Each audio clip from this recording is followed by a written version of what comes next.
What would you do if the power went out tonight? Not hypothetically, not someday, tonight. No lights, no heat, no help walking through the door. Just you. And I don't say that to scare you. I say that because widowhood has a way of waking you up to realities most people don't have to think about yet. If you've ever laid in bed at night and thought, if something happened, would I even know what to do? Then this episode is for you. Thank you so much for joining me today. If you're new here, I'm Jen, host of The Dead Truth. I am not a licensed therapist or counselor. I'm a widow sharing real-life perspective, experience, and what I'm learning along the way. I want to share the things I've discovered in widowhood since my husband Mel left this world. The things I'm doing all alone now. This episode is a topic I'm very passionate about because I'm the daughter of a woman who is very knowledgeable about emergency preparedness. Being prepared at home, work, and in your car. It was my mom's career for over 25 years, so I know a little bit about what it means to be prepared. Thank you, Mom. I want to dedicate this episode to my husband Mel for the kind of love that once made me feel safe without always realizing it, and for the quiet strength it takes to learn how to create that safety for myself and my family now. What is one shift that happens when you become a widow that isn't always talked about?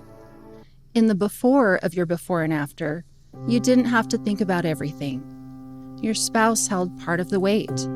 And now, you're the one thinking about safety, finances, emergencies, what-if scenarios. Before loss, safety was shared. Not always equally, not always perfectly, but it was shared. He knew how to reset the breaker. You noticed when something felt off. He made sure the doors were locked and the security cameras were working. You made sure the pantry was stocked and the first aid kits were ready to go. He made sure all of the light bulbs were working and the batteries and the smoke alarms were changed. You made sure you had the batteries. And now it's all yours to stay on top of. Now don't get me wrong, you can reset breakers and lock doors. You're totally capable. And with grief, you expect that you will be sad. You will cry. You will miss your spouse. But the part you're not prepared for, it's the moment you realize you're the plan now. You're the one who executes everything that needs to be done. It's the invisible load that is now very visible. It's the quiet awareness that there isn't a backup person. It's the no one else is here moments when something happens and your first instinct is to look for them. And then you remember, it's just you. Now, when it comes to preparedness, I haven't always had my emergency preparedness in order, even with my mom's encouragement. It is something, though, that became real clear to me that I had to get in order after Mel had passed. It truly was a stress and a fear that I had right out the gate. I was instantly responsible for our home, my safety, the vehicles, all of it, just me. Mel, who I leaned on so much for all of those things, was gone. The panic I felt often was scary. So I made planning and preparedness a top priority. Not only did it give me peace of mind, but it gave me something to focus on, something to do. Like making sure all of the doorknobs and locks worked and were in good condition. Making sure the backyard was secure with the locks on both of our gates. How was the lighting outside? Were the motion sensor lights working? Was the doorbell camera and security cameras working properly? Was my water and food storage up to par? Where were all of the flashlights, candles, and lighters? Did I have enough batteries? Even making sure I had Band-Aids became a thing. I probably went way over the top with it. I could totally name even more. That's how over the top I did go with it. But I won't bore you with that. Just think of all the things that may come up for you in an emergency situation, or things you've been meaning to do around the house as far as safety and preparedness, and start there. You already have many of these things you will need right now in your home. You may just need to organize them, making sure you know where they are and that they are easily accessible. So here's a reality check, without fear. I want to take the emotion out of it for a second and just look at reality. As a widow, it's a must that you have somewhat of a preparedness plan in place. In many cases, you are alone. You may have family and friends who can assist, but ultimately, having a plan for yourself will give you such peace of mind, and I want to help you do that. Let's make this real and doable. You don't need to spend hundreds of dollars tomorrow. You can build this slowly, one thing at a time. So let me ask you, what are some things that you have right now in your home that you can organize and have ready today? I have some scenarios with suggestions we can talk about. Just true scenarios that are very common. Some are extreme situations and some are normal life moments that could feel very different when you're the only one there to respond. So let's go over a few. How about a power outage at night? You wake up, everything is dark and quiet, your phone battery is low, you can't see, you don't know how long it will last. Something you can do today: a flashlight in your nightstand, a charged phone or a charged portable battery power bank to charge your phone if needed. Look that up. A portable battery power bank is great to have. How about extreme weather, heat or cold? What if your AC stops working in a heat wave or the heat goes out in the winter? What can you do today to prepare? Gather all your blankets, emergency heat blankets, and don't forget to put those in your car as well. And also a cooling plan, extra water for hydration, knowing when to leave versus staying in your home. Have a plan of where you can go. How about a small kitchen fire or an appliance issue? There's smoke, you panic, the alarms are going off. What can you do today to prepare for that? Do you have fire extinguishers? Are they charged, filled, or expired? Do you know how to use them and know what not to do? Check to see if you have at least one fire extinguisher and it's easily accessible. Then there's your car. How about a car scenario? You're out and about, your car won't start, you're alone, maybe at night in a parking lot, or running out of gas, which happens more than people want to admit. You could have a flat tire on the side of the road. So how do you make sure you are prepared in an emergency situation while driving? Make sure you have jumper cables in your trunk, a car emergency kit, a spare tire with a jack and the right tools, blankets, water, an extra coat, a phone charger so you can call for assistance, staying in your car versus knowing when to get out, possibly having one or two designated emergency contacts who would come to help, or emergency roadside assistance through your auto insurance company or AAA. All the things you need in an emergency situation in your car. Let's shift to your health and talk about getting sick when you're alone. Fever, weakness, no energy to push through. What would you need in those moments? Make sure you have basic medications stocked, easy food you can prepare, and most importantly, make sure to let someone know you're ill so they can check in on you. Here's one we don't want to think about, but I know you have.